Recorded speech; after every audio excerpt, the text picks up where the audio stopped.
சீனாவின் இராணுவ பலம் தொடர்பான உளவு தகவல்களின் தொகுப்பு ஒன்றில் சீனா வெளியே சொல்லாமல் புதிய ஸ்டெல்த் தொழில்நுட்ப தாக்குதல் விமான ப்ரொஜெக்ட் ஒன்றில் இறங்கியுள்ளதாக தகவல் உள்ளது. அமெரிக்காவின் DIA எனப்படும் டிஃபென்ஸ் இன்டெலிஜென்ஸ் ஏஜென்சியின் புதிய உளவு தகவல்களின் தொகுப்பில்தான் இந்த விவரம் கூறப்பட்டுள்ளது.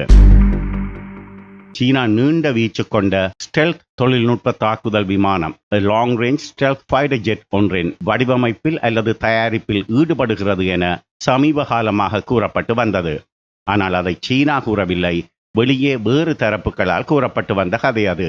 தற்போது DIA கூறியுள்ள ப்ரொஜெக்டும் அந்த ப்ரொஜெக்டும் ஒன்றா அல்லது இரு வேறு விமானங்களா என்பது தெரியவில்லை. இதுவரை சீனா ஒப்புக்கொண்ட விஷயம் ஒன்றே ஒன்றுதான். அது அமெரிக்க தயாரிப்பு B-2 ஸ்பிரிட் ரக விமானத்தின் செயற்பாடுகளை உடைய விமானம் ஒன்றை தயாரிப்பதற்கான ஆராய்ச்சிகள் சீனாவில் நடைபெறுகின்றன என்பதே. சீனா கூறிய ஆராய்ச்சியும் DIA அறிக்கையில் உள்ள மர்ம திட்டமும் ஒன்றாக இருக்க வாய்ப்பு குறைவு. காரணம், சீனா குறிப்பிட்ட அமெரிக்க தயாரிப்பு B-2 ஸ்பிரிட் ரக விமானம் ஸ்டெல்த் பாம்பர் ரக விமானம் இரண்டும் வேறு ரகமான விமானங்கள். எனவே DIA அறிக்கையில் உள்ளது புதிய திட்டமாக இருக்கலாம். இந்த ஸ்டெல்த் ஃபைட்டர் ஜெட் ரக விமான கன்செப்ட் சீனாவுக்கு அவசியமான ஒன்றுதான். காரணம், சீனாவிடம் மிக நீண்ட வீச்சுள்ள வானில் இருந்து வானுக்கு ஏவப்படும் ஏவுகணைகள் very long range air to air missiles உள்ளன. ஆனால் விமானங்கள் என்று பார்த்தால் நடுத்தர வீச்சுள்ள ஸ்டெல்த் விமானங்களே உள்ளன. இதனால் விமானங்கள் என்று வரும்போது அமெரிக்காவின் கையே மேலோங்கியுள்ளது. அமெரிக்காவுக்கு ஈடு கொடுக்கும் வகையில் long range stealth fighter jet ஒன்றை தயாரிக்கும் திட்டத்தில் சீனா முழுவீச்சில் இறங்கி இருக்கும் என்பதில் ஆச்சரியம் ஏதுமில்லை. ஸ்டெல்த் ஃபைட்டர் ஜெட் விமான தயாரிப்பில் சீனா ஏற்கனவே ஒரு சாதனையை புரிந்துள்ளது. உலகிலேயே அமெரிக்காவுக்கு அடுத்தபடியாக ஸ்டெல்த் ஃபைட்டர் ஜெட் விமானத்தை தயாரித்து வெற்றிகரமாக இயக்கும் நாடு சீனாதான். அந்த விமானம் தான் சீனாவின் Chengdu J-20 stealth fighter jet விமானம். சீனாவின் குருநாதர் ரஷ்யா கூட இன்னமும் ஸ்டெல்த் ஃபைட்டர் ஜெட் விமானத்தை தயாரித்து வெற்றிகரமாக இயக்கவில்லை. ரஷ்யா தயாரிக்கும் ஸ்டெல்த் ஃபைட்டர் ஜெட் விமானம் Su-57. அந்த ரக விமானம் இன்னமும் ரஷ்ய விமானப்படையில் இணைக்கப்படவில்லை. Su-57 ரக விமானம் இந்த ஆண்டு, அதாவது 2019ஆம் ஆண்டு ரஷ்ய விமானப்படையில் இணைக்கப்படும் என அறிவிக்கப்பட்டுள்ளது. ஆனால் அந்த தயாரிப்பு சற்று தாமதமாகலாம் என்றும் ஒரு பேச்சு உள்ளது.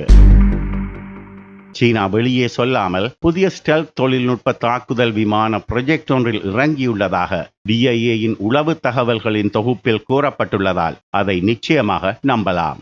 அமெரிக்காவின் DIA எனப்படும் டிஃபென்ஸ் இன்டெலிஜென்ஸ் ஏஜென்சி அமெரிக்காவின் மற்ற உளவுத்துறைகளை விட வேறுபட்டது. இவர்களது விவகாரத்தில் எல்லாமே ரகசியம், பரம ரகசியம்தான். DIAயின் தலைமையகம் மற்றும் பிரதான ஆபரேஷன் சென்டர் வாஷிங்டனில் உள்ள அனகோஸ்டியா பாலிங் ஜாயிண்ட் பேஸில் இருந்து இயங்குகிறது என்று மட்டுமே வெளிப்படையாக கூறப்பட்டுள்ளது. மீதி எல்லாமே ரகசியம், அதாவது கிளாசிஃபைட் தான். எத்தனை பேர் பணிபுரிகிறார்கள் என்பது கூட கிளாசிஃபைட் என்றால் பார்த்து கொள்ளுங்களேன். DIAயின் பட்ஜெட் எவ்வளவு என்பது அதைவிட பெரிய கிளாசிஃபைட். மொத்தத்தில் இவர்கள் என்ன செய்கிறார்கள் என்பதே மூடு மந்திரம்தான். DIAயில் சுமார் 15,000 முதல் 17,000 பேர் வரை பணிபுரியலாம் என DIAயின் தலைமையக கட்டடத்தின் அளவை வைத்துத்தான் ஊகிக்கிறார்கள். தற்போது இந்த உளவுத்துறையின் தலைவர் lieutenant general Robert P. Ashley. அமெரிக்காவின் இந்த மகா ரகசிய உளவுத்துறை அமெரிக்க செனட்டுக்கும் அமெரிக்க காங்கிரசுக்கும் கொடுக்கும் உளவு தகவல்களின் தொகுப்பு நம்பகத்தன்மை மிக்கது. அதில் ஏதாவது குறிப்பிடப்படுகிறது என்றால் அதில் ஏதோ விஷயம் இருக்கிறது என்று எடுத்துக்கொள்ளலாம். இதனால் இவர்களது உளவுத்துறைகளின் தொகுப்பில் குறிப்பிட்டு உள்ளது போல சீனா ஒரு ரகசிய ஸ்டெல்த் தொழில்நுட்ப தாக்குதல் விமான ப்ரொஜெக்டில் இறங்கியுள்ளதென்றே எடுத்துக்கொள்ளலாம். ஒரு விஷயம், டிஃபென்ஸ் இன்டெலிஜென்ஸ் ஏஜென்சி அல்லது DIA ஒரு விஷயத்தை வெளியே சொல்லுகிறது என்றால் அந்த விஷயம் பெரும்பாலும் அவர்களிடம் உள்ள தகவல்களின் வெறும் 10% இருக்கலாம். எனவே சீனாவின் ரகசிய விமான ப்ரொஜெக்ட் பற்றி DIAக்கு இதைவிட அதிக தகவல்கள் தெரிந்திருக்கும் என ஊகிக்கலாம்.